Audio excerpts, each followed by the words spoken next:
Studio green சார்பாக ஞானவேல் ராஜா தான் cyan விக்ரமோட Thangalaan படத்தையும் சூர்யாவோட கங்குவா படத்தையும் ப்ரொடியூஸ் பண்ணியிருக்காரு. 2 படங்களோட ஷூட்டிங்கையும் கம்ப்ளீட்டாக முடிச்சிட்டாங்க. போஸ்ட் ப்ரொடக்ஷன் ஒர்க்கு நடந்துகிட்டு இருக்கு. ஃபர்ஸ்ட் தங்கலான் படத்தை ரிலீஸ் பண்ணிட்டு அதுக்கப்புறமா தான் கங்குவா படத்தை ரிலீஸ் பண்ண போறாங்க.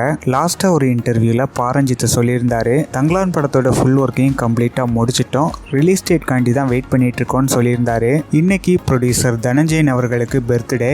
கங்குவா தங்கலான் இந்த 2 படங்களோட அப்டேட்டையுமே நிறைய தடவை தனஞ்சயன் கொடுத்திருக்காரு. ஞானவேல் ராஜா தனஞ்சயனுக்கு பர்த்டே விஷ் பண்ணியிருக்காரு. அதுக்கு தனஞ்சயன் என்ன சொல்லியிருக்காருன்னா, என்னோட பர்த்டேக்கு பெஸ்ட் கிஃப்ட் என்னன்னா தங்கலான் படத்தோட ரிலீஸ் டேட் அனௌன்ஸ்மெண்ட் தான். இந்த படத்துக்காண்டி நிறைய பேர் வெயிட் பண்ணிட்டு இருக்காங்க, என்கிட்ட ரிலீஸ் டேட்டையும் கேட்டுக்கிட்டு இருக்காங்க அப்படின்ட்டு ஞானவேல் ராஜா கிட்ட தனஞ்சயன் அவர்கள் சொல்லியிருக்காரு. அதுக்கு என்ன சீக்கிரமா அனௌன்ஸ்மெண்ட் பண்ணிடலாம், கூடிய சீக்கிரம் ப்ரொமோஷனையும் தொடங்கிடலாம் அப்படின்னு சொல்லி தனஞ்சயன் கிட்ட சொல்லியிருக்காரு. ஸோ சீக்கிரமா தங்கலான் படத்தோட ரிலீஸ் டேட் அனௌன்ஸ்மெண்ட் வரும் அப்படின்னு சொல்லி நியூஸ் மீடியாவில் அப்டேட் பண்ணியிருக்காங்க. சோசியல் மீடியாவில் தனுஷோட ராயன் படம் கூட சேர்ந்து ரிலீஸ் ஆகும்னு அப்டேட் பண்ணியிருந்தாங்க.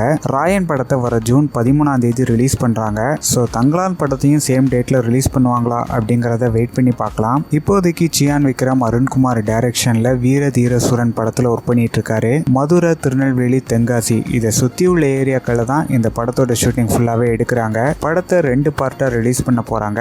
ஃபர்ஸ்ட் செகண்ட் பார்ட்டை ரிலீஸ் பண்ணிட்டு அதுக்கப்புறமா தான் ஃபர்ஸ்ட் பார்ட்டை ரிலீஸ் பண்ண போறாங்க. ரீசெண்டாக தான் இந்த படத்தோட ஷூட்டிங் தென்காசியில் நடந்துகிட்டு இருக்குன்னு சொல்லி ஒரு போஸ்டர் ரிலீஸ் பண்ணாங்க. கிராமத்து பின்னணியில் ஒரு கேங்ஸ்டர் மூவியா இந்த படத்தை எடுக்கிறாங்க. காளி அப்படிங்கிற கேரக்டர்ல சியான் விக்ரம் நடிக்கிறாரு. ஜிவி பிரகாஷ் மியூசிக் பண்றாரு.